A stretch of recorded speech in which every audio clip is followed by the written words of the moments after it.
ভিডিওর প্রথমেই বলে নিচ্ছি, যেহেতু আমি এখন ভয়েস রেকর্ডিং করছি বা আমার কথাগুলো অন্যরকম শোনাতে পারে, যেহেতু আমার শরীরটা এখনও ঠিক হয়নি, তার জন্য কিন্তু ভিডিওতে কথা বলতে অনেকটাই কষ্ট হয়ে যাচ্ছে, কথাগুলো অন্যরকম শোনাতে পারে। প্লিজ আপুরা ভাইয়ারা আপনারা কেউ কিছু মনে করবেন না। আর ভিডিওতে বিভিন্ন শব্দ থাকতে পারে, যেহেতু আমি এখন কথা রেকর্ডিং করছি, বিভিন্ন শোষানির শব্দ বা বাইরে বাইরের শব্দ থাকতে পারে। প্লিজ আপনারা ক্ষমা সুন্দর দৃষ্টিতে দেখবেন। আর আমার কথায় যদি কোনো ভুল ত্রুটি হয়ে থাকে তাহলেও কিন্তু আপনারা ক্ষমা সুন্দর দৃষ্টিতে দেখবেন। আসসালামু আলাইকুম everyone, welcome to back to my channel. দূরে কাছে যে যেখান থেকে আমার ভিডিওটা দেখছেন, আশা করি আল্লাহর রহমতে সবাই ভালো আছেন। আলহামদুলিল্লাহ, আপনাদের দোয়া এবং ভালোবাসায় আমরাও ভালো আছি।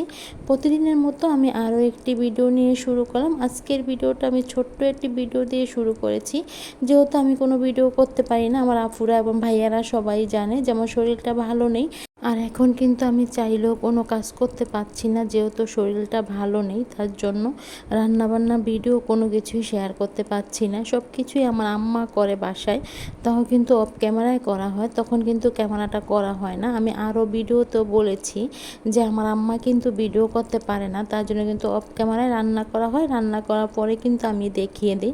আর দেখুন, আমি কিন্তু রান্নাঘরে জানলা দিয়ে কিন্তু বাইরের দিকে ক্যামেরা করে নিচ্ছিলাম। সকালবেলা অনেকটাই ভালো লাগছিল, সকাল সকাল ক্যামেরা করে নিচ্ছিলাম।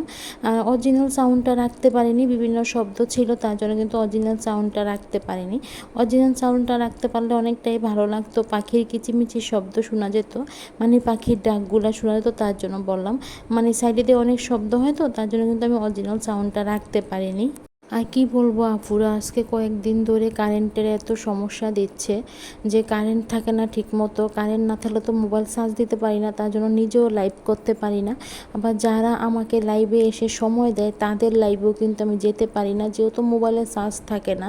একটা মোবাইল দিয়ে সব কিছু করি, লাইভ করি, ভিডিও করি, আবার দেখা যাচ্ছে ভিডিও এডিটিং করি। হয়তো বা ভিডিও বেশি করি না, মানে ভিডিও অফ ক্যামেরায় করা হয়, তার জন্য বললাম। আমি তো রান্নাবান্নার ভিডিও কোনো কিছুই শেয়ার করি না, তার জন্য বললাম। আর দেখুন, এটা হচ্ছে দুপুরে রান্নার ভিডিও। আমার আম্মা করলা ভাজি করে নিচ্ছিল আমার জন্য, আর সাথে কিন্তু কারেন্টের চুলাতে কিন্তু গরু মাংসটা গরম করে রেখেছে। মানে গরু মাংসটা গরম করা হয়ে গিয়েছে, এখন শুধু করলা ভাজিটা হয়ে গেলেই রান্না হয়ে যাবে। আর আমি না এভাবেই বলেছিলাম লম্বা করে মানে করলা ভাজি করে দিতে আমাকে, শুধু পেঁয়াজ ছাড়া, মানে হলুদ আর লবণ দিয়ে করে দিয়েছে। আর সাথে কিন্তু জাটকা মাছ মানে চাপিলা মাছ রান্না করা হয়েছে। আমাদের এখানে চাপিলা মাছ বা জাটকা মাছ বলা হয়, হয়তো বিভিন্ন জায়গায় বিভিন্ন নাম থাকতে পারে। দেখুন বন্ধুরা, তরকারি কালারটা দেখুন, কালারটা দেখলেই বুঝতে পারবেন তরকারি কালারটা কীরকম এসেছে। আমার আম্মা তো ক্যামেরা করতে পারে না, ক্যামেরা করতে যদি পারতো তাহলে রান্না করার সময় ভিডিও করা যেত। মানে আমার আম্মার রান্না কিন্তু অনেক সুন্দর হয়, তার জন্য বললাম। তরকারি কালারটা দেখলেই বুঝতে পারবেন আপনারা।